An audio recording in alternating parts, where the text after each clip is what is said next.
¿Se me escucha? Hola, ¿se escucha? Sí, se escucha. Sí, súper bien. Sí, Hola, bienvenidos a los que ya están conectados. Vamos a esperar unos minutitos más ya porque está llegando gente, entonces para que partamos con toda la gente que se va a conectar hoy día. Perfecto, muchas gracias. Súper. Aquí en el chat también me dijeron que se escuchaba, súper bien. Sí. Gracias.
Vamos a esperar 2 minutitos más y partimos, ¿ya?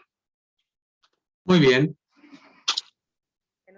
tiempo, a la gente que ha llegado, a nuestro relator estrella, a nuestro expositor estrella.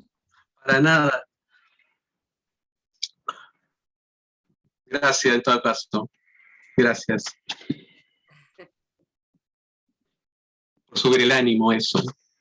Sí, no, pues sí. Se agradece también la participación.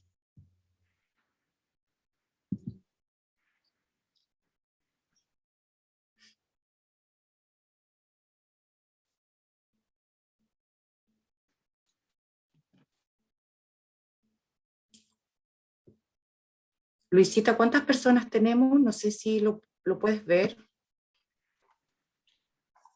Carlita, tenemos a 41 personas conectadas. Yo creo que ya deberíamos partir, ¿les parece? Sí, pues Sí. Súper. Entonces les doy los buenos días a todas las personas que se conectaron. Espero que estén todos súper bien en sus casas o donde quiera que estén, pueden estar ya trabajando ya directamente en sus trabajos. OTIC Proforma, en conjunto con Capacita USEN, los invita a este seminario para conversar y para que nuestro expositor estrella nos cuente sobre un tema muy interesante que es la protección, limitación y vulneración del ejercicio de derechos fundamentales en la empresa. ¿Ya? Este seminario les va a entregar a ustedes un certificado, así que las personas que se inscribieron y tienen sus correos les va a llegar directamente a sus mail este certificado. Todas las preguntas que tengan las vamos a hacer una vez finalice el expositor y estarán a cargo de Vivian, que nos va a ir levantando las preguntas por el chat. ¿Ya? Vamos a presentar entonces, les voy a presentar a nuestro expositor estrella. Él es Juan Núñez, él es abogado, profesor de jornada de Derecho Procesal, Derecho Laboral, director de Magíster de Derecho Procesal, profesor de Magíster de la Universidad Central de Chile. Así que, con ese tremendo currículum, tenemos muchas cosas que escuchar de Juan. Bienvenido. Muchas gracias, estimada, por esta presentación.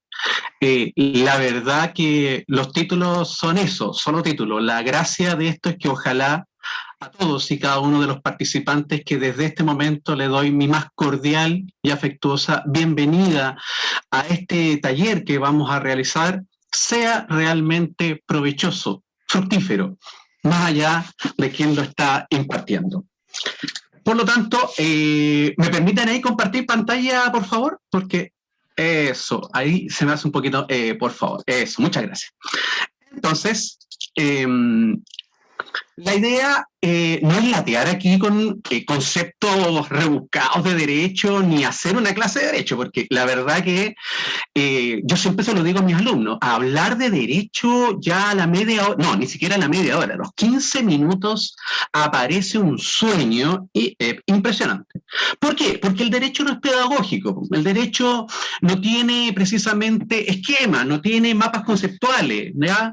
No, es ley, solamente texto, texto, texto, texto. Entonces, al ser solo texto, dificulta mucho el aprendizaje. Lo que vamos a tratar es precisamente de condensar, concretar y explicar la terminología más importante para que ustedes, ojalá sí, la puedan aprovechar.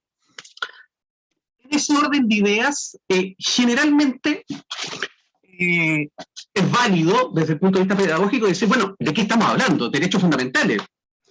Pero al mismo tiempo, yo me quiero adelantar por ahí a una pregunta que es muy razonable y lógica.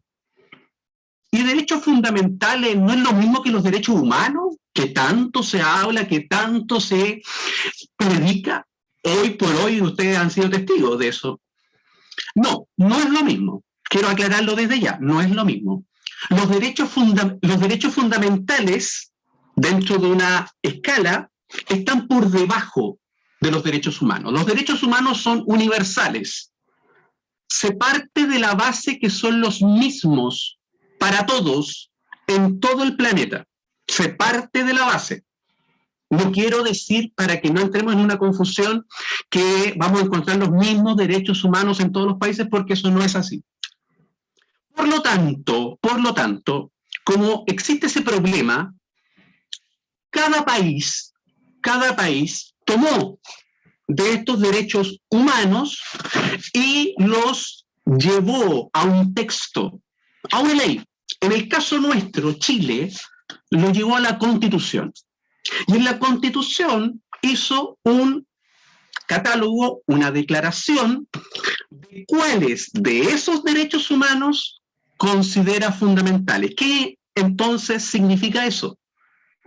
Que el derecho fundamental es aquel que el Estado entiende que merece una protección especial, adicional que los otros, porque el otro también está protegido, ¿ya? Por tratados internacionales, tribunales internacionales, etc. Pero estos que están aquí merecen un tratamiento especial.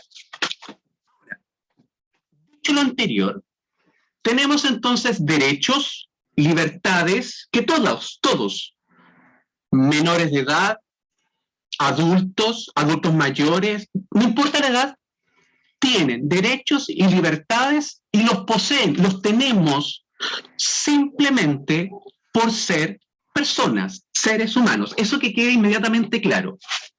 Y por lo tanto, reitero, se encuentran garantizados, protegidos en la ley. Eso significa ordenamiento jurídico, la ley los protege.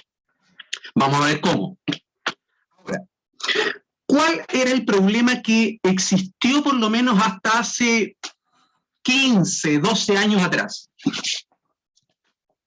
Toda esta teoría, yo podría estar 3 horas explicándoles por qué llegamos a esto.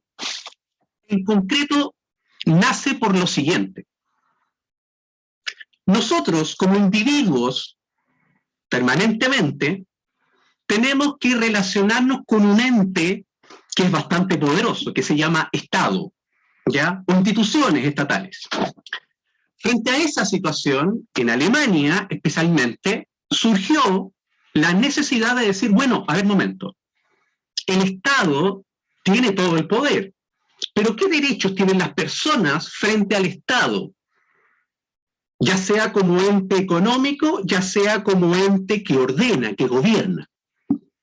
Nace, por lo tanto, la teoría de los derechos fundamentales. Vale decir que los derechos fundamentales tienen como concepción la protección del ciudadano, de nosotros, frente al órgano estatal. Como ustedes saben, es muy poderoso. Entonces, ¿cuál era el problema?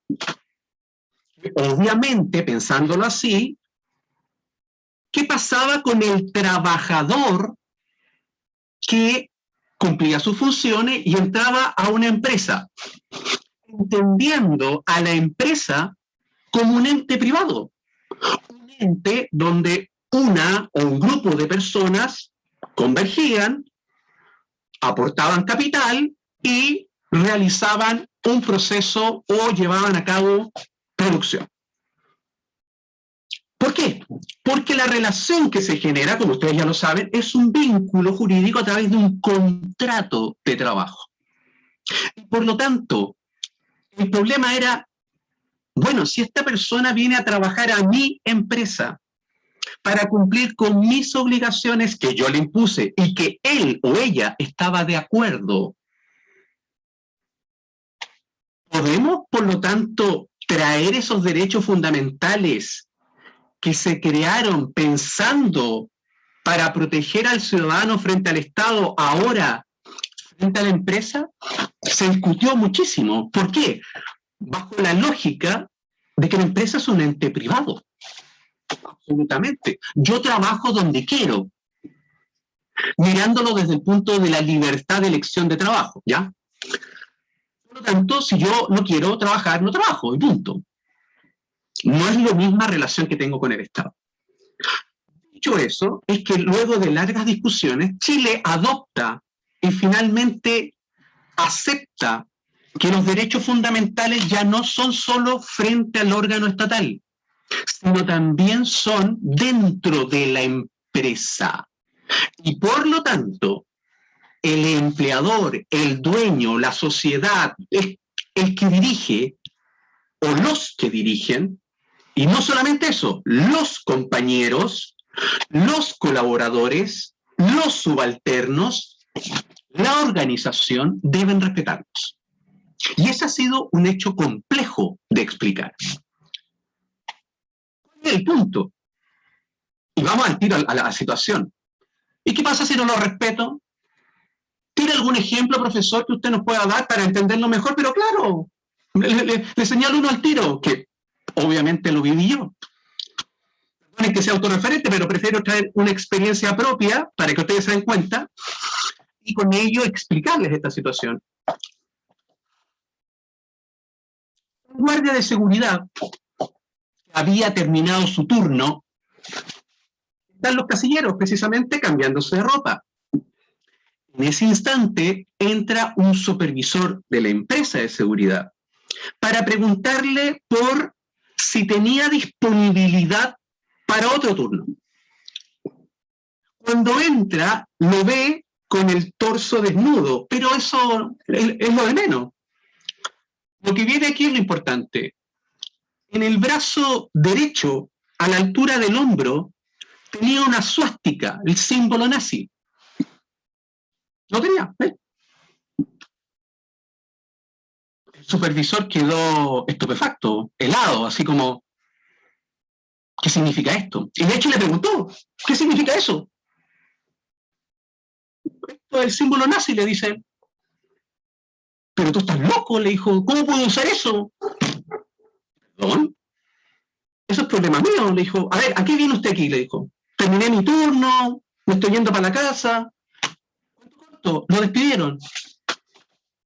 ¿Por qué lo despidieron, profesor? Muy simple. Estaba aludiendo a una organización, ideología que llama al odio, que llama precisamente a la devastación y a la terminación de un determinado grupo de personas, como lo hizo. Por lo tanto, atentaba contra las políticas propias de la empresa. Imagínense que lo viera un cliente. Espantoso. Bueno, él precisamente presentó su demanda ante los tribunales precisamente porque entendió que se estaban afectando sus derechos. ¿Cuál en particular? Bueno, ¿y dónde está la libertad de opinión, la libertad de expresión, sin que yo pase a llevar a otro? Y es así entonces como precisamente, frente a esta figura, el juez tenía que resolver. ¿Qué es más importante? La posición de la empresa, que es legítima, ojo, en cuanto a que está protegiendo sus políticas de principios como tal. Segundo, su imagen como tal. Tercero, una forma de pensar que obviamente creo que prácticamente el 90-95% de la humanidad rechaza, frente a una persona que no la rechaza y que por el contrario la profesa. Entonces, aquí el juez tiene que resolver, decir, bueno, ¿a quién le doy la razón? Fíjense ustedes, para responderles, les voy a dejar ahí mientras tanto el problema. Miren el problema en que estoy. Yo iba por el Trabajadora, les cuento. Me gustó el caso, por eso lo tomé. Lo encontré interesante, muy interesante. No porque soy nazi, por si acaso, que dejarlo inmediatamente claro, no. Me llamó la atención porque la carta de despido decía precisamente ser contrario a la ideología de la empresa y ser una cultura llamada al odio. Fíjense ustedes que nuestra Constitución, sí, la actual, no la que se está discutiendo o la que va a crear o la que va a aparecer, que no tengo idea, la verdad que me declaro absolutamente neófito y por lo tanto no me voy a pronunciar acerca de lo que va a ocurrir, pero lo que está vigente es lo que tienen acá. Si ustedes se dan cuenta, fíjense que ya la Constitución dice lo siguiente, que los órganos del Estado deben, no es una cuestión de que si quieren o si tienen ganas, no. La Constitución debe someter su acción a la Constitución. O sea, los órganos del Estado, ¿quiénes son los órganos del Estado? El tribunal es uno de ellos. Y las normas dictadas conforme a ella, garantizar el orden institucional. Suena como medio genérico, pero en palabras simples, al grano. El Estado, cualquiera sea su forma en que se manifiesta, siempre debe estar respetando la Constitución, le gusta o no. Ahora, que alguno por ahí ya esté pensando en su cabeza, profe, pero es que en la vida diaria hemos visto... Sí, lo sé. No tengo duda de eso. Pero esto es lo que dice la ley, lo concreto. Si ustedes quieren, después me preguntan por otros casos prácticos en donde hemos visto situaciones raras, por dar un nombre. Y el 19 de la Constitución, para reforzar esta limitación al Estado, porque el Estado no puede hacer lo que quiere, dice: la Constitución asegura a todas las personas, o sea, no hace ninguna discriminación entre extranjeros, chilenos, negros, chicos, blancos, gordos, pelados, no dice nada. Dice que a todos. Ahí viene todo un catálogo de garantías. Entonces, si la Constitución no asegura. Y finalmente, miren lo que dice el 6. Dice, los artículos, preceptos son artículos, obligan a los titulares o a los integrantes de dichos órganos, como a toda persona, institución o grupo. Yo sé que muchas veces esto pasa así como de largo, pero esto es la base sobre la cual se sostiene nuestra sociedad. Esto, el respeto a un ordenamiento jurídico. Esté bien hecho, esté mal hecho, eso lo podemos dejar para otro taller en el cual feliz le doy mi opinión, pero ese no es el punto hoy. Entonces la pregunta es, en este caso del guardia, hay una relación laboral. Eso no, hay un contrato de trabajo. La empresa de seguridad. La ley le reconoce al empleador su facultad de mando y subordinación que tiene con sus trabajadores. Lo dice el Código del Trabajo, nadie lo discute tampoco. Por algo se da esta relación. Por lo tanto, empleador y trabajador están en un plano de asimetría, han dicho los tribunales. Es una relación jurídica que nunca está a la par, nunca. Siempre es asimétrica. Por el poder de mando, por el poder de instrucción, por el poder del dinero, el de pago, etcétera. Frente a ello, si nos quedáramos con esta concepción simplista de la relación laboral, la empresa hizo lo correcto. Claro, porque lo que hizo la empresa no es más que hacer respetar lo que como principio entiende la empresa que debe llevar. ¿Cómo es posible que uno de nuestros trabajadores ande mostrando la suástica? Eso es impensable. Y mire el tema. Acabamos desarrollándolo. ¿Cuál ha sido la lógica en la relación laboral que se ha dado en el último tiempo en nuestro país? Y aquí me voy a detener solo en lo que es nuestro país. A ver, subordinación y dependencia, por lejos, es el elemento que caracteriza esta relación laboral. En otras palabras, el trabajador está subordinado a las órdenes, a las instrucciones, a la organización que el empleador, en distintos aspectos técnico, económico y jurídico, le impone. Y eso no es una invención de los tribunales. La ley le da ese poder. Por algo es el empleador. Jurídicamente es el empleador el que impone la jornada. Jurídicamente es el que impone la forma. Miren, la forma en que va a realizar el trabajo. Jurídicamente, el empleador nos dice que nos puede controlar la ejecución de ese trabajo. Evidente. Por lo tanto, si seguimos con la teoría clásica chilena que hemos tenido por los últimos 73, 74 años, teniendo en cuenta que el Código del Trabajo chileno, fíjense ustedes, aparece bajo un gobierno militar, eso es muy raro. El primer gobierno de Carlos Ibáñez del Campo, en 1931. Entonces, 70 años, para ser más claro. Más 70, 80, 90 años ya, imagínense. 90 años. Ahí se dieron cuenta que no estoy muy bien en las matemáticas. Pero bueno, 90 años de un Código del Trabajo que trajo una doctrina europea en la cual el empleador es el amo y el trabajador el sirviente. Esa es la teoría que nos planteó ese código y que se desarrolló se agudizó con el plan laboral del año 80 y de alguna manera en algo se ha ido transformando a propósito de las reformas laborales. No mucho, pero algo. Entonces,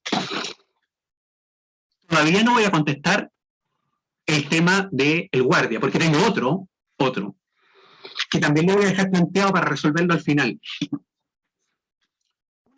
Aquí voy por la empresa, no voy por el trabajador. Una empresa que se dedica al bodegaje tiene una persona dedicada al cuidado, a lo que significa el recibir, recepcionar distintos tipos de productos en un área determinada. Tiene una oficinita bien chica a las afueras de las bodegas. Y esta persona tiene que estar atento a eso en su jornada. Esa oficinita, de todas maneras, pasa gente, clientes que van a preguntar, etc. Y un día, uno de los supervisores, al concurrir a esta oficinita, se da cuenta de un pequeño detalle. En un altar que tenía en una esquina, que no se veía de afuera, tenía una vela prendida, este muchacho, en esa época tendría 23, 24, prendía una vela con una foto de "Adoro a Satanás". Tenía a Satanás. Me llamaron casi así como muy asustados. Yo diría que era, y yo creo que más le asustó la foto que la situación. Me preguntaron si eso era legal, si eso era posible. Entonces yo le respondí de una manera muy simple. No sé si ustedes han tenido la oportunidad, les dije yo, de ver que hay personas en muchas empresas o lugares donde tienen una cruz, un Cristo, la Virgen, un pequeño cuadrito, etc. Y ellos están en ese caso profesando una creencia. En este caso, él está profesando una creencia que, claro, choca con nuestras tradiciones judeo, cristiano, católico, romano, continental. Porque al fin y al cabo, todo lo que tenemos como cultura se fue transformando de acuerdo a lo que los españoles trajeron, eso es lo concreto, y adaptando de alguna u otra manera. Entonces, ahí tienen dos situaciones. Mire, por una parte una persona que tiene una suástica y por otra una persona que adora a Satanás. Raro, no sabía que había, pero bueno, hay. De hecho, hasta fui a hablar con él. Les contaré cuál fue el final de eso. Entonces, fíjense ahora en que estamos frente a situaciones individuales en que las personas adoptan una actitud, adoptan la actitud. La pregunta entonces que nace ¿es un ambiente propicio para la vulneración de derechos fundamentales del trabajador la organización empresarial? No quiero, bajo ningún punto de vista, que ustedes crean que yo tengo las verdades absolutas, porque no es así. Yo no tengo verdades absolutas en este tema. Con 20 años sí de abogado. Gracias a Dios tuve la oportunidad de obtener un magíster en la Chile en Derecho del Trabajo y Seguridad Social. Y ahí, precisamente, cuando tuve esa oportunidad de adquirir, conocer, alcanzar lo que significaba, me di cuenta de cuál era la realidad chilena en cuanto a vulneración de derechos. Yo ni siquiera me lo imaginaba. ¿Por qué? Porque precisamente se analizaron muchos fallos, situaciones graves. Por lo tanto, si ustedes me piden responder de manera inmediata, cosa que lo quiero hacer, lamentablemente hoy sí es un ambiente propicio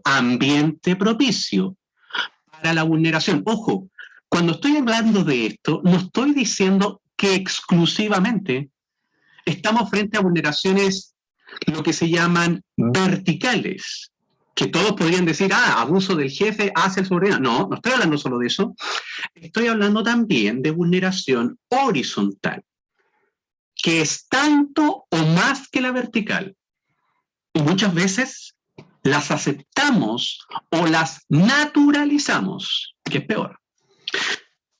Un caso que fue obviamente ya el extremo de esta situación y famosamente conocido fue lo que ocurrió en el sector norte de nuestra región metropolitana con el empresario La Rosa, que precisamente ya llegamos a un nivel en el siglo XXI que es propio de ni siquiera la esclavitud que podríamos ver que en Chile hubo, pero muy poco porque era muy caro traer a los zámburos negros, como se les decía en esa época, hoy día a gente afroamericana que llegaba a Brasil y desde ahí se esparcían por el resto de Latinoamérica, era muy caro, entonces no hubo mucho esclavo, por eso teníamos como esa sensación. Pero fíjense en lo que significó Estados Unidos en particular. Bueno, este empresario ya llegó a un nivel que hoy día lo tiene condenado por los delitos que cometió. O sea, ya sobrepasó el nivel laboral. Dado que la idea hoy día de algunos senadores, que va a depender de las elecciones de noviembre, que en algunos casos algunas figuras que sean cometidas por la empresa o que la empresa no haga nada serán entendidas como delito y por lo tanto juzgadas en un tribunal penal. Veamos qué va a pasar en noviembre y de ahí veremos si eso sigue o no. Problema grande. ¿Cómo entonces? Porque esta es la eterna pregunta que me hacen. ¿Cómo vamos a compatibilizar, vamos a aunar, vamos a darle una vuelta que conjuguen el vínculo de subordinación y dependencia, esta facultad de mando y dirección que tiene el empleador hacia sus subordinados, porque la tiene, evidente, ¿no? Con el ejercicio cabal y pleno de ¿qué? De los derechos fundamentales de los trabajadores. ¿Cómo? ¿Cómo lo vamos a compatibilizar? Lo primero es, y yo los invito, es seguir escuchando, perfeccionándose, adentrándose en el tema. Este tema, este día, esta oportunidad que se me ha dado de poder compartirlo, no es suficiente. La dirección del trabajo, más allá de que nos guste o no, de que nos multen o no nos multen, de la forma en que piense o no piense, tiene precisamente al lado izquierdo varias pestañas que permiten entrar en lo que significan los derechos fundamentales y cómo ellos lo han razonado. ¿Por qué se los doy como dato? Porque es gratuito y uno en un par de minutos, 5 o 10 minutos puede leer distintos casos y que me permiten entender. O sea, no deje de estudiarlos. Este tema llegó y no se va a ir. Sea cual sea el resultado de la Constitución que aparezca, este punto no va a desaparecer. Se los digo desde ya. Eso como primera advertencia, consejo o sugerencia. Segundo, se resuelve a través de lo que fue la teoría planteada por el profesor Francisco Tapia Guerrero de la Universidad Católica, quien finalmente como abogado integrante de la Corte de Apelaciones de Santiago señaló muy claramente: si bien nadie desconoce estas facultades que tiene el empleador, nadie, lo cierto es que tampoco el empleador puede desconocer que al momento en que el trabajador ingresa a la empresa, sigue siendo ciudadano. Y como tal, sigue manteniendo todos y cada uno de los derechos que la Constitución y la ley le aseguran. Sí, concepción en un país acostumbrado a verticalidades en lo que significan las estructuras organizacionales de empresa. Es cierto, ya hay empresas que han tomado formas más horizontales, pero seamos claros, no es precisamente la práctica mayoritaria aún en nuestro país. Permítanme un momento. Entonces, a partir de Esta teoría que se plasmó en un fallo bastante importante de la Corte de Apelaciones de Santiago, lo que se determinó es finalmente que la constitución política, al decir, yo también lo podríamos discutir aquí, pero como les digo, los dejo invitados para que generemos otra instancia a propósito, miren, de esta frase que es bastante, para mí, ¿cómo decirlo? Llamativa, no contradictoria, llamativa. Dice que las personas, acá en Chile, nacen libres e iguales en dignidad y derechos. Eso dice, nacen. Pero no dice que sean libres e iguales. Un tecnicismo podría ser para usted, oye, pero sí, está bien, estoy de acuerdo, pero podríamos verlo, las personas nacen. O sea, después no lo mantienen, es como la duda que uno tiene. Ya, no importa. Pero a partir de eso, fíjense lo que pasó. Como no había norma que regulara esta situación en el Código del Trabajo, y les pongo un puro ejemplo. El año 2005, o sea, apenas 16 años atrás. Sí, yo sé que algunos pueden decir, mucho tiempo. Para el derecho, 16 años es como medio segundo. Recién, estimados y estimadas auditores, recién en 2005 se estableció o se reconoció la figura infraccional del acoso sexual. O sea, antes del 2005, digamos las cosas como son, la mujer, que es el caso que aún se mantiene más recurrente, ¿dónde? Porque si iba a la inspección le decía, es que no existe la figura de acoso sexual. Si iba a los tribunales, es que la ley no lo dice en ninguna parte. Y si iba a algún órgano policial, no es delito. Obligada a renunciar. Recién en el 2005 se tipifica y aparece la primera figura. Este es el primer alcance que tenemos. Luego de eso, con la reforma ya absoluta, estructural, procesal que tenemos de los tribunales, el legislador también agrega y modifica cosas. Dice, las relaciones laborales deberán fundarse siempre en un trato compatible con la dignidad. ¿Se dan cuenta cómo repite la palabra dignidad? Lo que dice la Constitución lo vuelve a plantear acá en el Código del Trabajo. Claro, muchos dirán, ya, deberá fundarse en un trato compatible con la dignidad. Tendríamos que empezar a analizar lo que es dignidad. Dignidad, respeto, calidad, entidad, ser. Tiene varios conceptos. Y después dice que el ejercicio, que las facultades, la ley le reconoce al empleador, aquí viene el punto. Esto lo agregó el 2010, 2009 a 2010.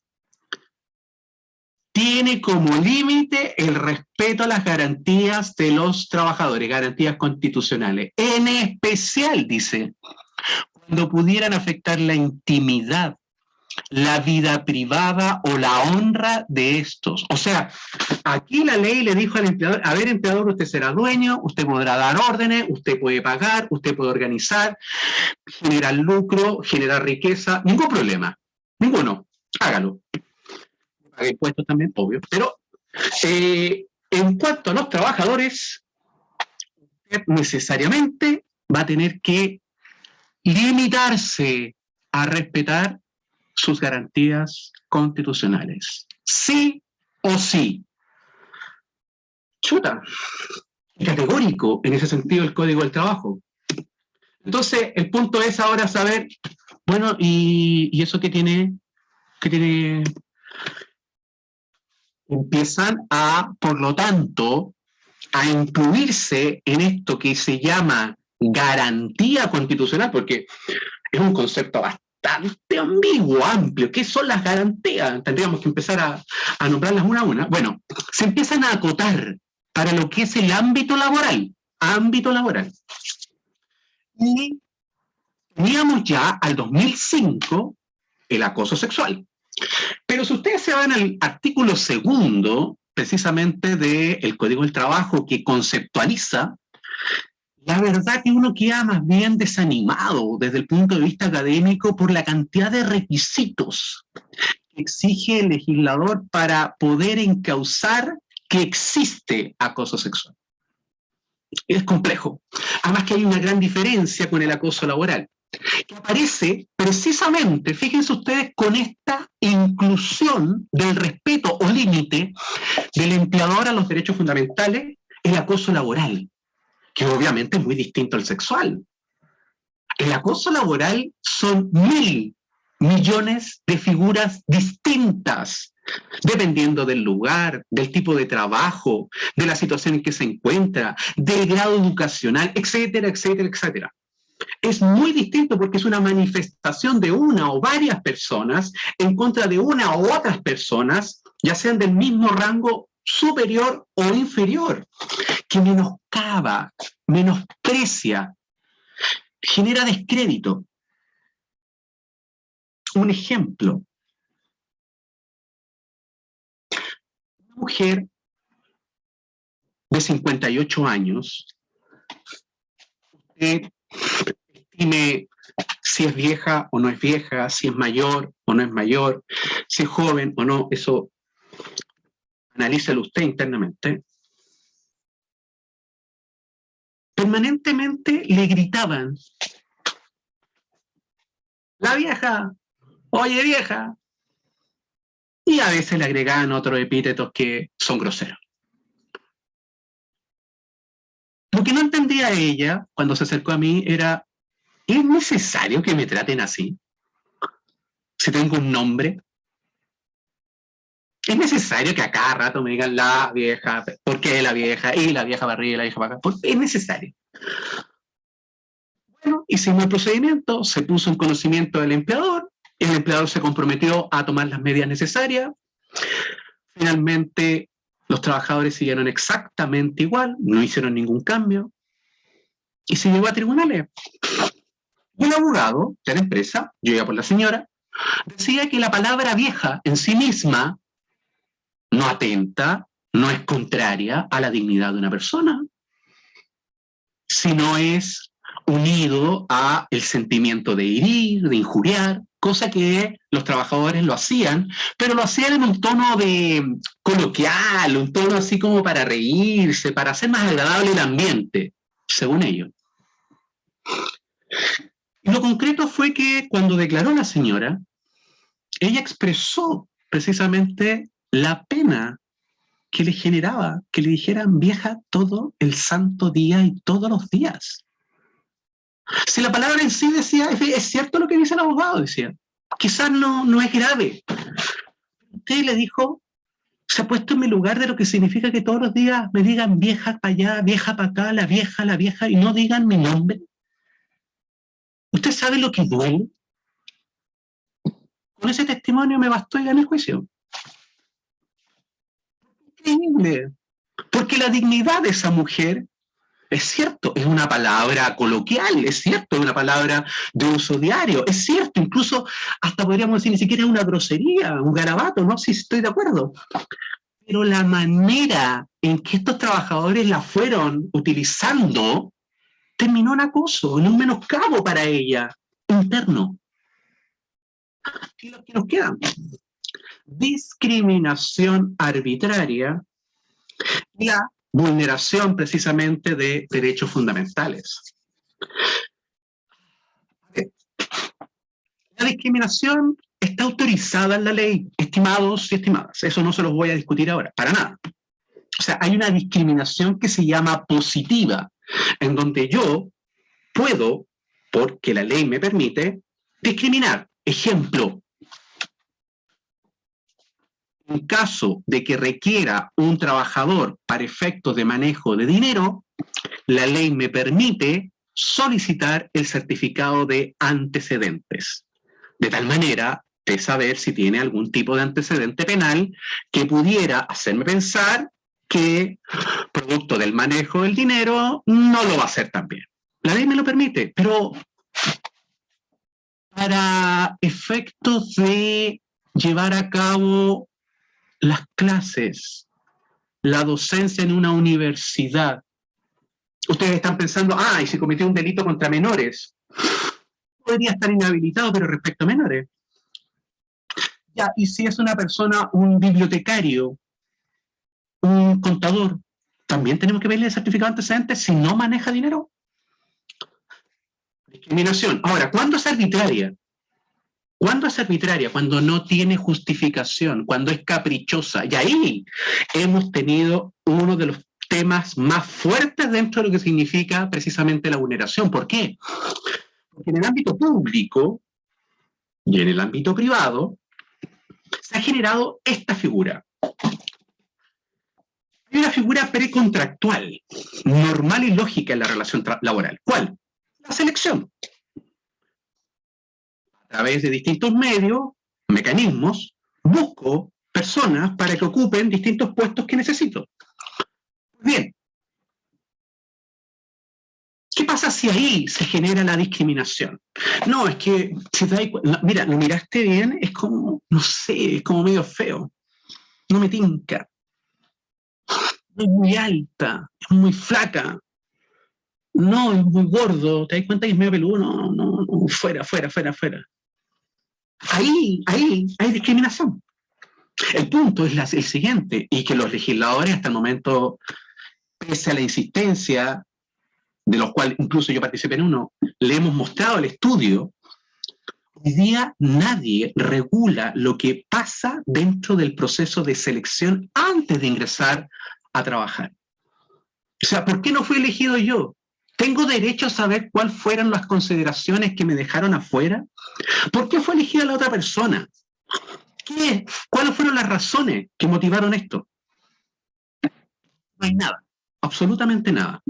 Y a través de otros mecanismos más complejos, más largos, más difíciles, a veces hemos podido llegar a esa información y darnos cuenta que finalmente hay discriminación arbitraria. O sea, el empleador o la persona de selección finalmente opta por la persona que él o ella prefiere. Y a veces, peor aún, sin las cualidades y competencias necesarias.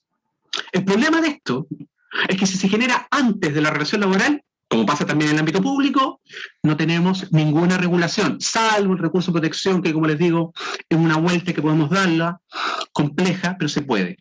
Diferente es el caso de los concursos internos, de los procesos de ascenso que se pueden generar dentro de una organización. Y ese también ha sido otro tema, llevado a tribunales también por lo demás. O sea, se abre un concurso, un proceso, como sea, para efectos de cubrir un cargo dentro de la empresa con trabajadores de la empresa, se hace el proceso y finalmente se selecciona a X. Y resulta que Z quiere saber por qué eligieron a X, porque según Z tiene mejores cualidades que X. Entonces el empleador, para terminar el problema, le dice, a ver, momento. Yo soy el dueño, yo soy el que mando, yo soy el que decido y yo elegí a X. Usted, Z, no es para ese cargo, punto. Ahí, esa respuesta hoy día genera en los tribunales aversión, porque esa es una respuesta arbitraria. No le está dando una razón de contenido, le está dando una razón de mando. Contenido es decirle, mira, las competencias son esta, en cambio aquí, tú, etc. No hay. Eso ha sido un punto. Y finalmente, la vulneración de los derechos fundamentales que precisamente nos convoca. ¿Cuál es el punto? Cuando se plantea la necesidad de establecerlos, el legislador dijo, a ver, un momentito. Esta situación de tutela, de vulneración, por regla general, se va a dar durante la relación laboral. Por lo tanto, hoy día no tenemos un procedimiento para eso, dijo. Esto estamos hablando entre el 2008 y 2009. Y genera, por lo tanto, un procedimiento nuevo, un juicio nuevo, que se llama de tutela de derechos fundamentales conocidos por un juez laboral. Se aplica, obviamente, a todas las cuestiones que digan relación en la relación laboral por aplicación de las normas laborales y que afecten los derechos fundamentales. ¿Cuál es el punto aquí? Punto primero, el trabajador no solo tiene derecho, en el caso que lo logre probar, a solicitar una indemnización extra que va desde 6 a 11 remuneraciones adicionales, no importando el tiempo que lleve trabajado. Puede pedirlo como sanción. 1. 2. Si ha sido despedido, puede pedir la reincorporación. Pero aquí viene lo peor.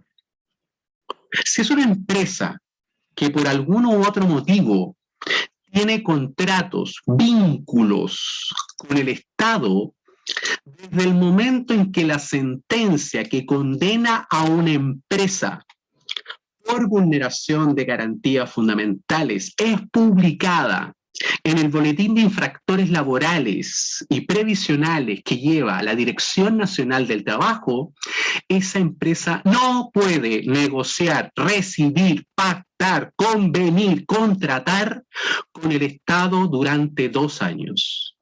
Es cierto, hay algunos casos por ahí que están peleando mucho, la Universidad de Chile hoy día, la Pontificia Universidad Católica, que ya han tenido 3 juicios de la misma naturaleza y están peleando precisamente esta situación. Porque imagínense que estas universidades quedaran sin ningún tipo de convenio, acuerdo, ayuda, aporte estatal. Entonces, el procedimiento de tutela se le da primero al trabajador durante la relación laboral. No tiene que esperar ser despedido, 1. 2, puede pedir esta indemnización adicional, que ya les decía puede llegar desde 6 hasta 11 remuneraciones más. Puede pedir ser reincorporado. Y, no menos doloroso, imagínense dejar de contratar con el Estado. ¿Cuáles son estos derechos que están protegidos en lo concreto? Sería maravilloso poder desarrollar ejemplos en cada uno, pero voy a tratar de hacerlo de la manera más simple, a ver si lo logro. Más utilizado hoy día, sin duda alguna, el que lleva por lejos la delantera en la estadística, en los ingresos de demandas. Yo hablo por Santiago, estimados, por si acaso. Ni siquiera me atrevo a hablar por la Corte de San Miguel, que tiene su propio juzgado laboral, sino que hablo por los 2 juzgados de acá de Santiago. Por lejos está el número 1, el derecho a la vida. ¿Pero en qué sentido, profesor, lo dice usted, el derecho a la vida, a la integridad física? ¿Los golpeen? No.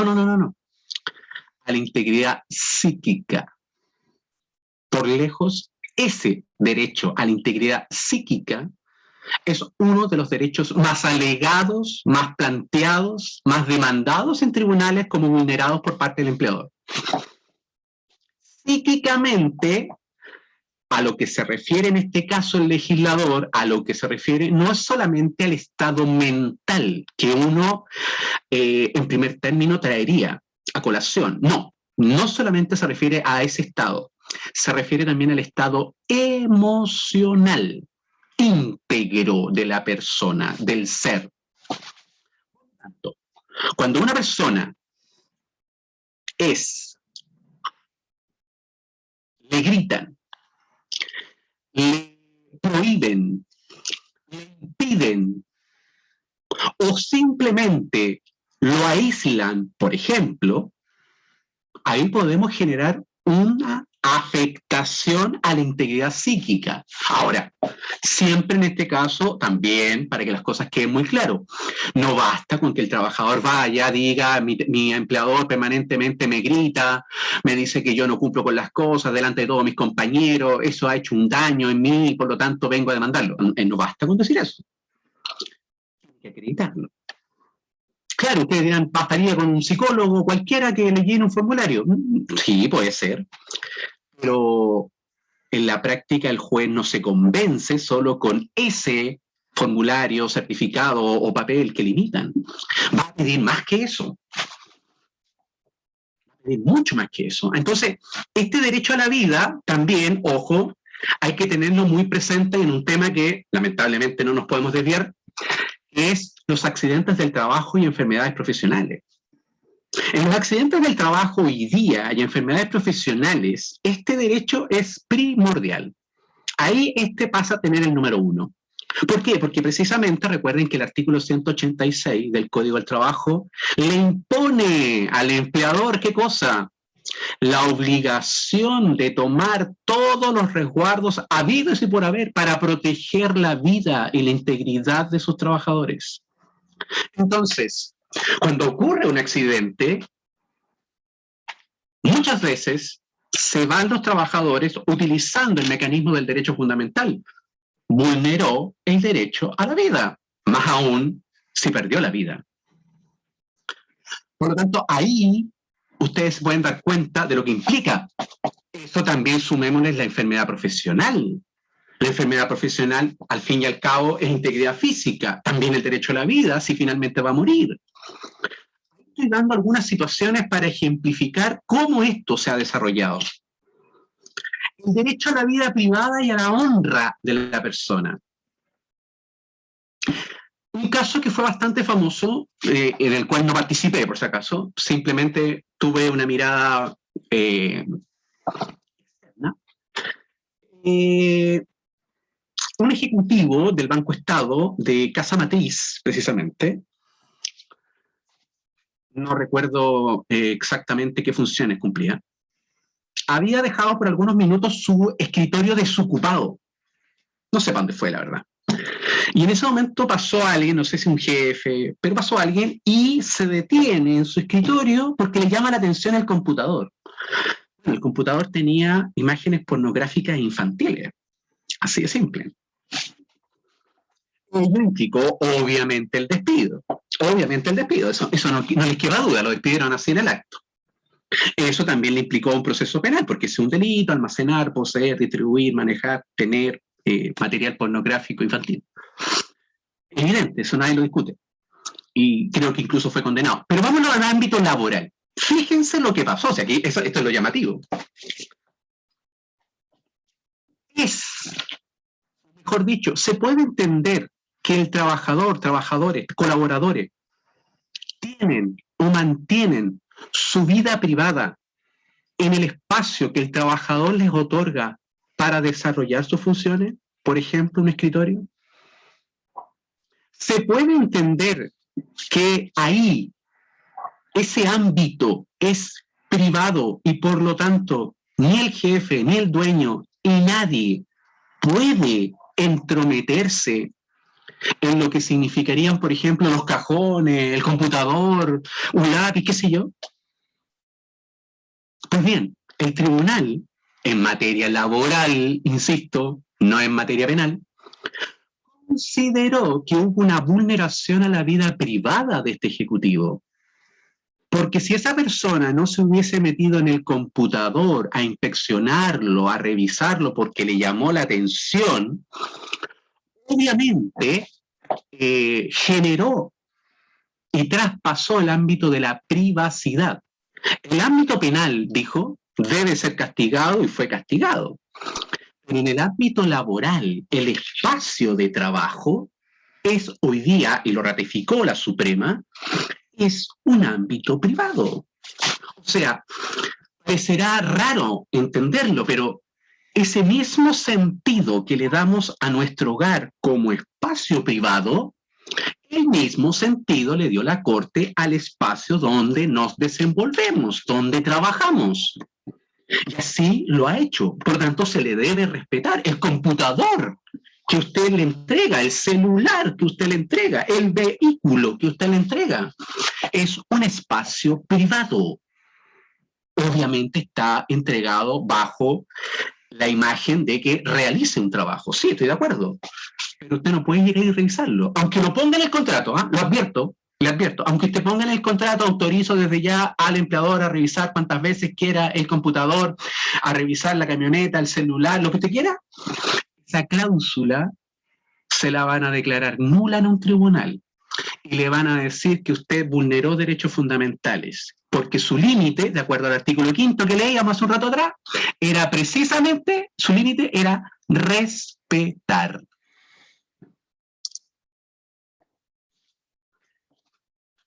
Las preguntas, estimada Marjorie, las vamos a responder al final, pero te lo puedo asegurar, tranquila. La honra. La honra de la persona. Uf, honra, honra, honra, honra, honra. Imagen. Experiencia, capacidad. El nombre, el buen nombre.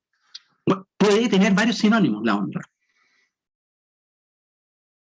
Por lo tanto, eres un desgraciado, eres un imbécil, eres un estúpido, afecta la honra. Claro, veamos el contexto, veamos la forma, el momento en que se desarrolla.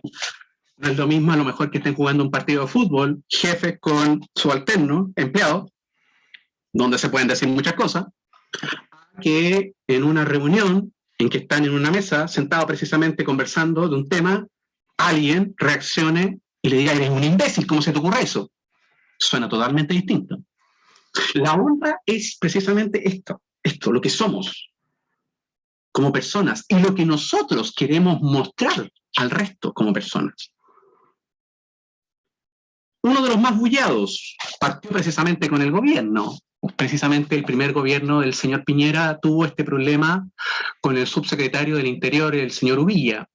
El derecho a la inviolabilidad de toda forma de comunicación privada, dice. Porque se pidió, por transparencia, una serie de correos electrónicos que se habría intercambiado entre el señor Uvilla, la Presidencia de la República, el Ministro del Interior, etcétera, etcétera. El punto es, bueno, ese correo que sale de un computador de la Presidencia o del Ministerio X, del Interior, de un servidor que también pertenece al Estado, de un funcionario que es del Estado, ¿es privado? La Corte finalmente Suprema, donde llegó el tema, determinó que sí. Y ojo, lo hizo extensivo también a cualquier otro tipo de correo electrónico. O sea, hoy día, para ser más claro, la Corte entiende que los correos electrónicos son privados. Sin embargo, por ahí, la Dirección del Trabajo dio una solución para que las personas pudieran tener un control, porque obviamente yo tengo que tener un control de lo que está haciendo. Y permitieron, a través de un dictamen, que las empresas generaran una casilla genérica donde cada vez que el trabajador emite un mensaje, tiene que ir en copia. Obviamente que previo a eso tiene que haber una capacitación donde se le informe. Después una marcha blanca, una integración de esta disposición en el reglamento interno y finalmente una aplicación. No se puede hacer de un día para otro, les digo al tiro, no se puede. Pero se puede generalmente llevar a cabo este control. ¿Y qué pasa con los teléfonos? Bueno, no hay ninguna posibilidad. Si usted graba una conversación telefónica, aunque sea en el ámbito laboral propiamente tal, el artículo 161, letra A del Código Penal lo sanciona con cárcel. Ahora, aquí hay todo un problema, porque lamentablemente la Suprema ahí ha dado muestras un poco de desatino a propósito de un juicio entre el sindicato del BCI con la Dirección del Trabajo y el BCI mismo, donde se grabó subrepticiamente a uno de los delegados de la empresa, el cual le pedía a un grupo de trabajadores que se descolgara, ya porque quería negociar con ellos la parte y que dejara votados a los otros, que ya llevaban un mes en huelga. Entonces, lo que alegaba el BCI era que esa grabación se hizo violando precisamente una comunicación, una conversación privada, sin avisarle. Pero la Suprema dijo otra cosa, dijo, cuidado, cuidado. Una conversación de ámbito laboral, por lo tanto, no había ninguna expectativa de que esa conversación con o sin grabadora no fuera conocida por los demás. Por lo tanto, podrá ser moralmente reprochable, pero eso no significa que sea un delito. Podemos discutirlo, ¿no? La libertad de conciencia. Conciencia, miren, por una parte, y manifestación de creencias. Bueno, aquí aparece mi amigo con la imagen de Satanás. Aquí le señalé precisamente a ese empleador que estaba tan asustado que al fin y al cabo nuestra Constitución establece que todos tenemos la libertad de manifestar nuestras creencias. Es cierto, es bien discutible esta creencia o conciencia en cuanto a creer en algo que incita el odio, no lo desconozco, es como bien, está como muy al límite el tema. Pero como el constituyente en este caso no puso ningún límite al respecto, no podemos nosotros ahora en la empresa restringir, usted no podrá poner una virgen, al diablo, a Maradona, a Messi, a Cristiano, no puede, porque eso va, no puede. Dentro de ciertos cánones que son respetables, organizables y obviamente reglamentados. Pero libertad de conciencia ha significado, por ejemplo, para algunas empresas el problema, para algunos, lo digo empresa, de qué hago con los adventistas que no pueden trabajar el día sábado o que por precisamente tienen esta situación. Bueno, la Inspección del Trabajo y los tribunales de justicia le dijeron, va a tener que acomodar, va a tener que de alguna manera reorganizar la forma en que ese trabajador no vea conculcado su derecho a creencia, su derecho a manifestar una creencia. Así que no puede ponerle trabajo el día sábado, porque ese era el problema, en concreto. La libertad de emitir opinión y de informar. ¿Cuánto hemos visto hoy día el mal uso y abuso que se hace precisamente de esta libertad de emitir opinión y de informar? Primero, emitir opinión. A ver, la libertad de emitir opinión siempre va a tener el límite de no injuriar o calumniar. Injuriar implica que yo menosprecio, desacredito, planteo una denostación a una persona. Esa es la injuria. En cambio, la calumnia significa que yo le imputo a una persona un delito. Es un ladrón, es un estafador. Esa es la calumnia, ¿ya? Por lo tanto, hasta ahí llega esa libertad de opinión. Claro, que es bastante endeble. En un ejemplo aquí, nosotros conversando, es fácil de plantear, pero en la vida diaria, allá afuera, no es tan fácil. Hay que decir la de informar, esta libertad de prensa que está muy asociada. ¿Hasta dónde se puede informar? ¿Qué se puede informar? ¿Qué no se puede informar? ¿Cuáles son los límites? Complejo. Porque aquí, por darles un caso, ¿pueden los dirigentes sindicales que están en pleno proceso de negociación colectiva señalar, grabar y transmitir todo lo que la empresa y los asesores han dicho en la mesa de negociación a sus asociados cuando se reúnen con ellos tal cual? Se supone que son conversaciones de carácter privado, de negociaciones, de idas y venidas. Es necesario mostrar a lo mejor el momento en que se enojó alguien. Y ha estado bien complejo, porque lo que ha dicho el sindicato, yo tengo un deber con mis socios de informarles. Pero bueno, esa conversación era privada con los empleadores o con los asesores. Sí, pero yo tengo que informar. Y hay fallos para los dos lados, ¿eh? Para los dos lados. Y la libertad de trabajo, damas y caballeros. Claro, pues si la libertad de trabajo uno dice, pero la libertad de trabajo significa elegir el trabajo que yo quiero. No, la libertad de trabajo significa, ¿qué es lo que tengo que hacer? ¿Tengo claridad de mis funciones? O cuando me piden algo que supuestamente o comúnmente no hago, ¿se respeta la libertad? Y aquí están lo mismo que ya les estaba resumiendo en cada artículo. El artículo 19, número 1, se los decía recién, el derecho a la vida, la integridad física de la persona. El 184, el empleador está obligado a tomar las medidas necesarias para proteger eficazmente la vida y la salud, informándole, recuerden el derecho a saber que tienen todos los trabajadores, prestar o garantizar los elementos necesarios. Vida privada, 19, número 4. Con esto yo quiero reafirmarle a ustedes que lo que les decía no es una invención que se me ocurre a mí o a otros profesores, está consagrado en la Constitución, en este caso 19, número 4. Aquí dice, respeto y la protección a la honra, vida privada de la persona y su familia, datos personales. Y el tratamiento de esta protección de estos datos se efectuará en la forma que determina la ley. Hay una ley que regula precisamente todo lo que implica el tratamiento de los datos personales. Hoy día tengo un caso precisamente en donde se está discutiendo, ya en la Corte, donde un trabajador le pidió a la empresa, luego de ser despedido, que le entregara todos los documentos que tiene y donde aparece él, precisamente, actuando como trabajador de la empresa. Porque él considera que son datos personales.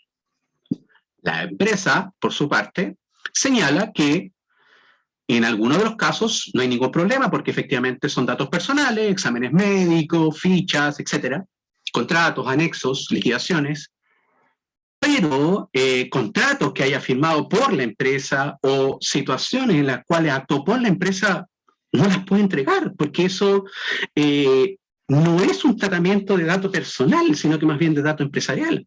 Bueno, aquí los tribunales están bastante agarrados a las mechas en buen chileno, estimado. Algunos dicen que sí, el otro dice que no, por eso llegamos a la Corte. La honra. Ahí lo tienen. La doctrina dice que es una cuestión más bien ética.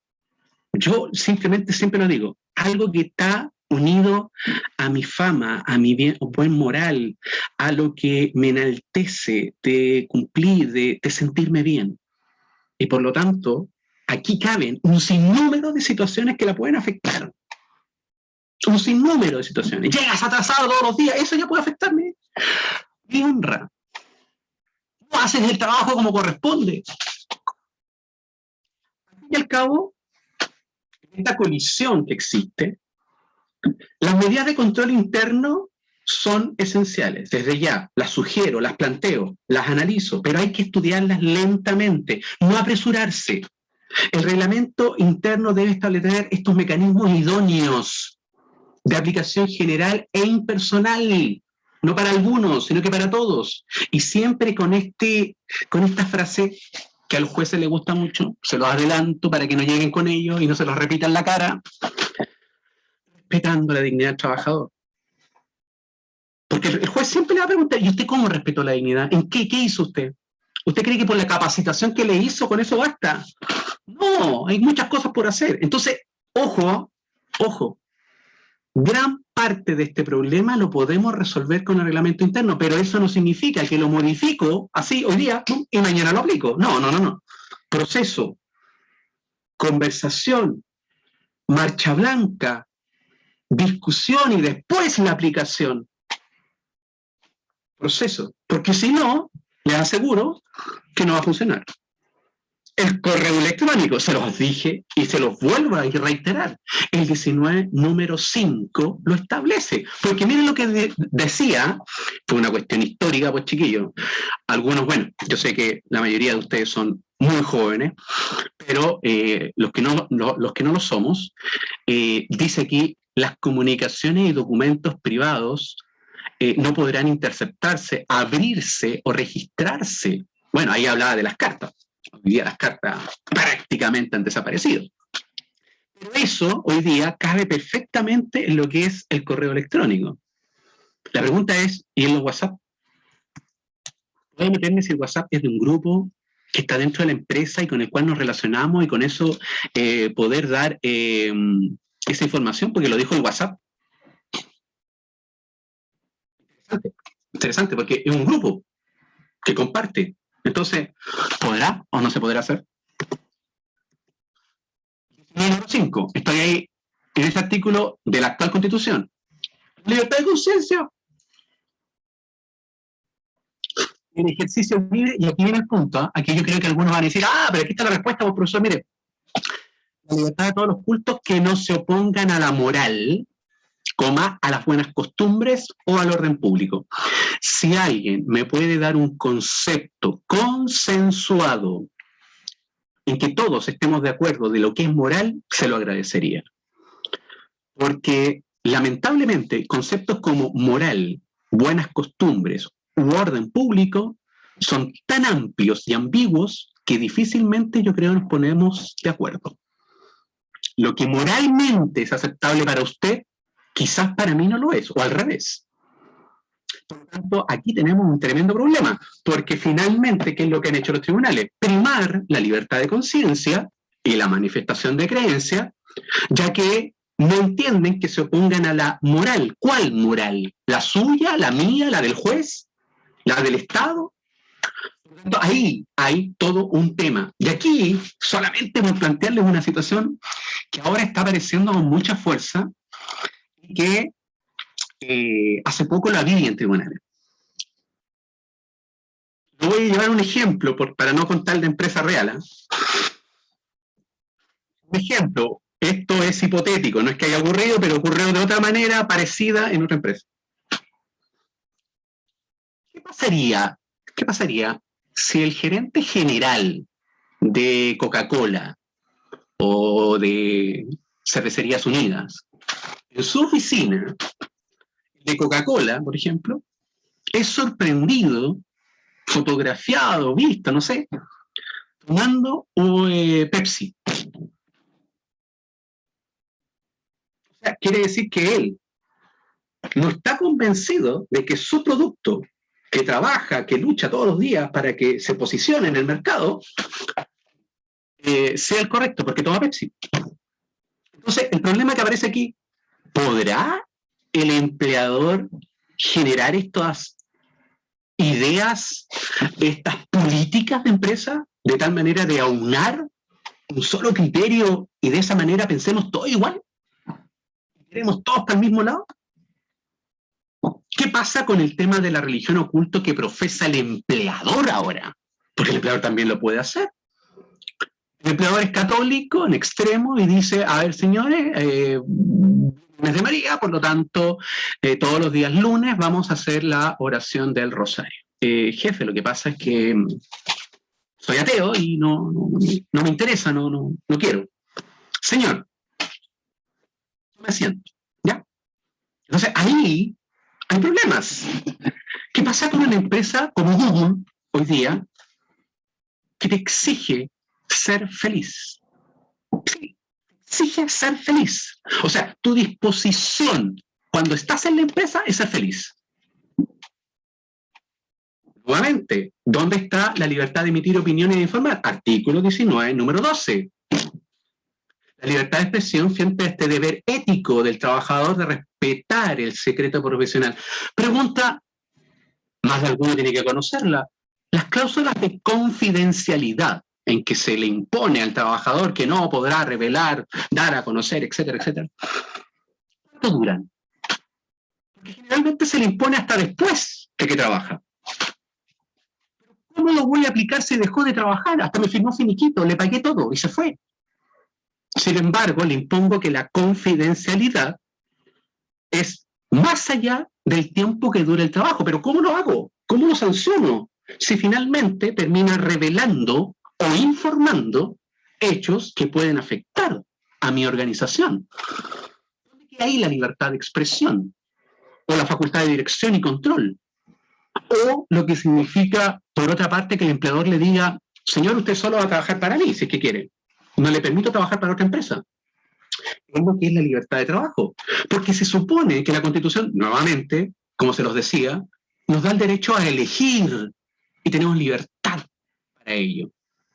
Toda persona tiene derecho a la libre contratación. Sin embargo,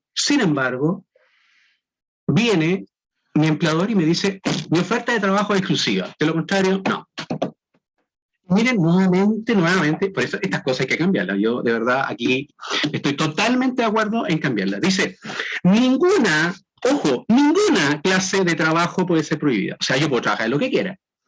Aquí viene lo interesante, dice, salvo que se oponga, nuevamente, a la moral. Bueno, tengamos en claro, estamos entre los años, a ver, la Comisión de Constitución se formó el 74, a fines del 73, 74, ya el 75 la Comisión Ortúzar estaba funcionando en plenitud, 75, 76, 77, 78, 79, a fines del 79 ya le presentan el formato final a la Junta de Gobierno, y obviamente era una época en que el catolicismo, la Iglesia Católica todavía tenía una fuerza social.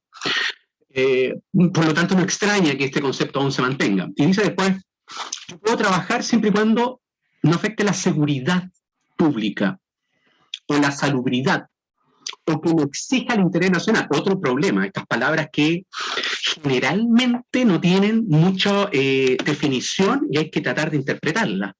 O que una ley lo declare así. Ninguna autoridad puede exigir afiliarse a una organización o entidad como requisito para desarrollar una determinada actividad.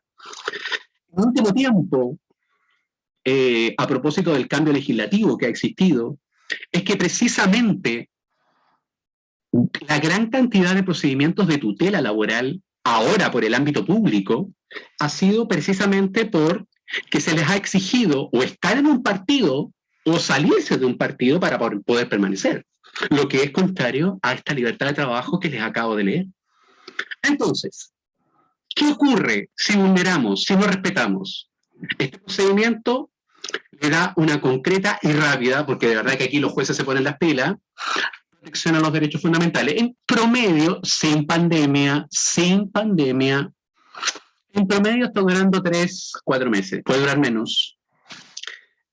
Se habla con esto de llevar el ciudadano, lo que somos en la calle, en la casa y en cualquier lugar, lo llevamos a la empresa y se le reconoce esa calidad. Tercero, se le llama justicia constitucional, porque en el fondo aquí ya no estamos aplicando la ley laboral, estamos aplicando la Constitución, ni más ni menos. Recoge además y mejora la protección, que es un ámbito aún más desarrollado, de las prácticas antisindicales, que eso ya requeriría mucho más tiempo. Se aplica el procedimiento de aplicación general, que significan 2 audiencias, donde vamos a llevar la prueba y después vamos a rendir prueba. Tiene tramitación preferente, o sea, cuando llegan estas causas, los tribunales tienen que darle el primer lugar frente a las otras, y también las cortes tienen que desplazar las otras causas para resolverlas con mayor premura.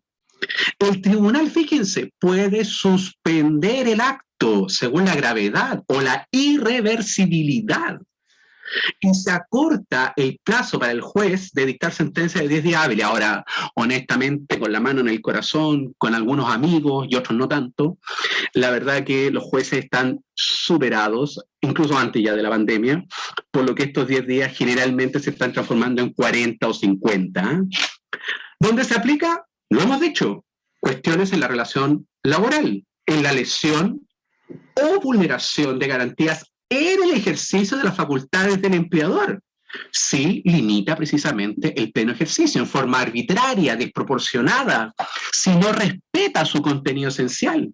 En los actos discriminatorios, miren, solo como para darle un ejemplo, el artículo 2. El artículo 2 del Código del Trabajo, precisamente, dice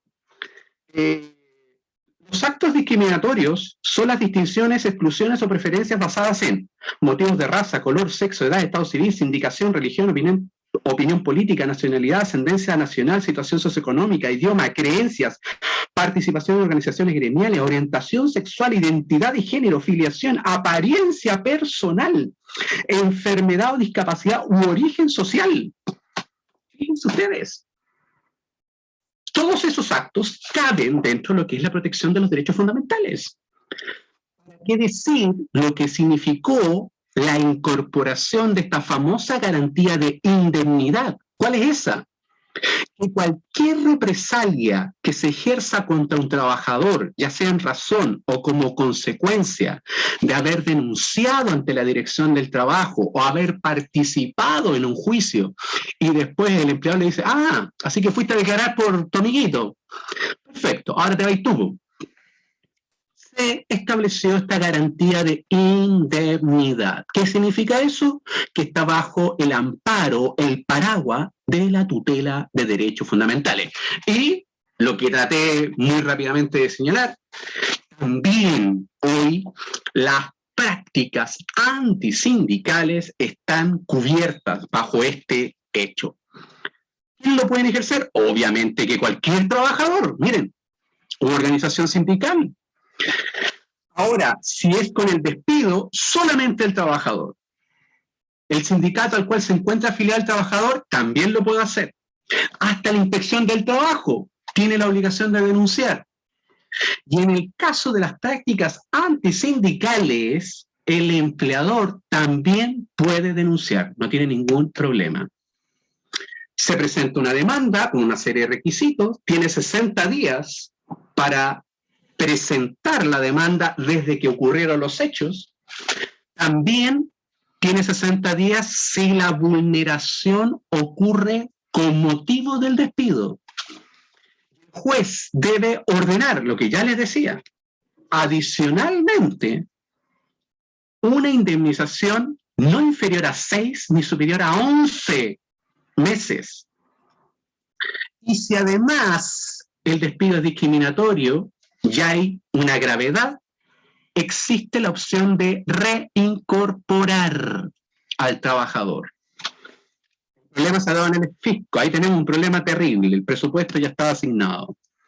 Prueba indiciaria al juez en esta materia, se lo voy a decir de manera muy simple, le basta oler que existe una vulneración, o sea, no necesita una plena certeza, una plena convicción, le basta oler para ya, en ese sentido, entender la vulneración. Sentencia, se supone que son 10 días, los jueces no alcanzan, debe determinar si existió o no esta lesión, qué medidas va a obligar a la empresa, al infractor, aplicación de multas, que generalmente es por una parte en UTM, es un especial cometido del juez y debe registrarse la sentencia, como les dije, en la dirección del trabajo, en el boletín de infractores laborales y previsionales. Sé que hay muchos temas que podríamos seguir hablando. Sé que hay muchas cosas que podría seguir profundizando, pero también sé que hay un respeto a lo que se llama el tiempo. Y cómo es también importante escucharlo, resolver algunas dudas que ya en el chat estaban apareciendo.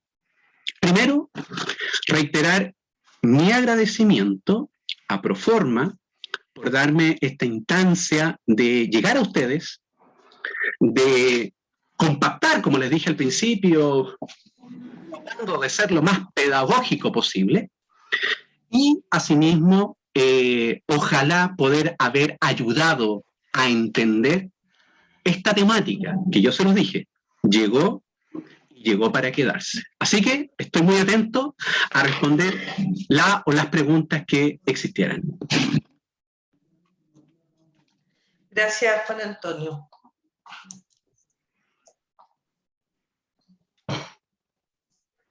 Marjorie preguntó. Te iba a preguntar, Vivi, si habían preguntas en el chat. Sí, en relación al tema del límite del respeto que habló Juan Antonio, Marjorie pregunta, pero si en ese ámbito privado viola el derecho fundamental de otra persona, ¿debo guardar silencio y hacer oídos sordos? La pregunta entonces déjeme verla para si ese ámbito privado viola el derecho fundamental de otra persona, ya. ¿Debo guardar silencio y hacer oídos sordos? Marjorie, la ley en ningún caso ha señalado que existe la obligación de denunciar, como existe en materia penal. Por lo tanto, aquí es una decisión personal. Si usted entiende y ve que hay una violación a un derecho fundamental a otra persona en el ámbito privado, usted toma la decisión de guardar silencio y hacer oídos sordos. Pero ojo, si usted, por el contrario, toma el camino y denuncia esta vulneración, recuerde lo que alcancé a mencionar hacia el final.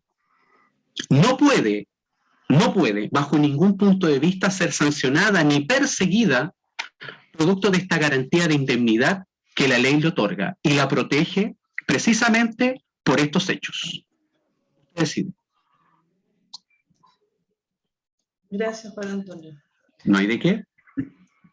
Constanza Cárcamo pregunta, tengo un caso cercano donde el empleador quiere modificar a un colaborador de la empresa que tiene artículo 22, inciso segundo, con anexo en el cual quiere que tenga un horario de 4 horas diarias, fijas, entre paréntesis, realizando una mezcla de artículos, además de registrar asistencia en las horas solicitadas por la empresa. Si él no quisiera firmar, se desvinculará. ¿Eso es vulnerabilidad?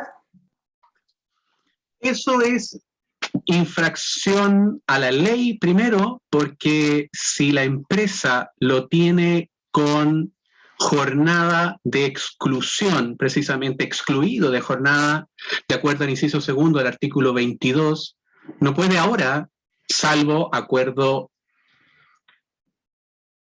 voluntario, real, del trabajador, cambiar las condiciones, menos aún en la forma, porque usted dice aquí que quiere que tenga un horario, o sea, si tiene horario, entonces tiene jornada, y por lo tanto tiene que firmar libro, registro, cualquier forma de asistencia.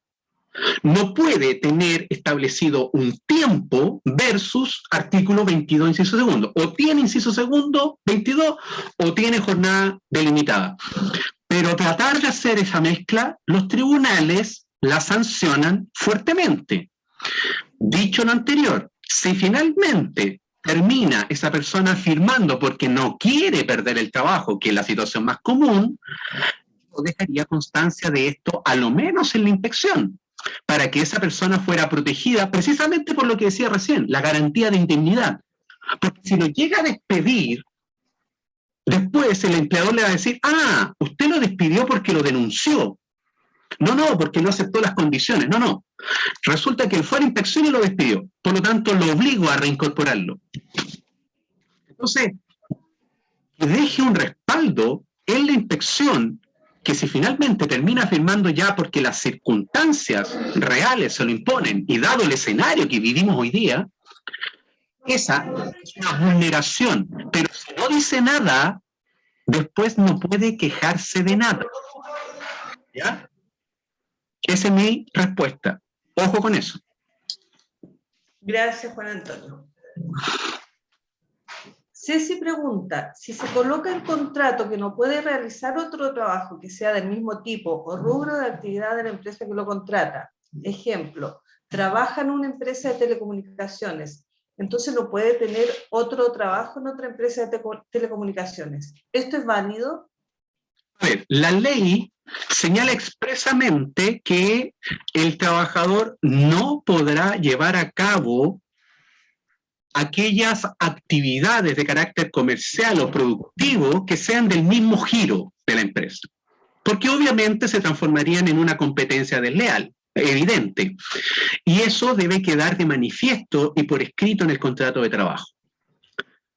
Dicho lo anterior, si se coloca en el contrato que no puede realizar otro trabajo que sea del mismo tipo, ojo, del mismo tipo o rubro, actividad comercial, como es el caso que usted me señala, de telecomunicaciones, por lo tanto, no puede trabajar en otra empresa de telecomunicaciones, ni tampoco por sí mismo puede generar una empresa de telecomunicaciones, porque se genera una competencia desleal, y el legislador, en ese sentido, protege al empleador abiertamente. Eso es válido, absolutamente. Gracias, ¿Más Juan preguntas, Antonio. Vivi? No hay más preguntas acá en el chat. Ya. Bueno, Juan, te agradecemos de verdad tu exposición. Es un tema complicado, profundo. Te damos las gracias y también le damos las gracias a Washington Saavedra, gerente general de Capacita USEN, ¿ya? Que no pudo compartir con nosotros ahora, se tuvo que retirar, pero agradecemos también la instancia, agradecemos a todos los que participaron. Si existe alguna duda por ahí, es el momento, hable ahora o calle para siempre, ¿ya? Porque ya vamos a dejar de compartir con Juan. Así que les agradecemos a nombre de OTIC Proforma, de Capacita USEN, y los dejamos a todos invitados para el ciclo de talleres que tenemos coordinado. El próximo es el 24 de septiembre, ¿ya? Y todos los meses vamos a tener alguna temática, así que se les va a ir informando con tiempo para que todos puedan participar. No sé si tú quieres decir algo, Juan. Sí. Por favor, no queden con la sensación de que esto es terrible y espantoso. No es ni terrible, ni espantoso, ni tampoco el paraíso. Es una situación de la cual tenemos que aprender. Ojalá en la medida que ustedes puedan instruirse, háganlo, porque así como ustedes, sea la posición que ocupen, empleadores o trabajadores, sea cual sea, todos tienen los mismos derechos. Ojo con eso. El tema es cómo los aplicamos, uno. Dos, y la manera en que nos relacionamos. Clima laboral ayuda mucho a que estas figuras vayan desapareciendo. Es solo lo que me permito sugerir por los años de experiencia. Muchas gracias. Muchas gracias, Juan. Gracias a todos, gracias Luisita, Vivi, quienes están detrás de todo esto también. Así que muchas gracias a todos por su participación. Gracias a ustedes, que estén muy, muy bien. Un gustazo. Muchas gracias a todos los presentes. Hasta luego. Que tengan un buen día. Chao, Chao, gracias. que estén bien. Gracias.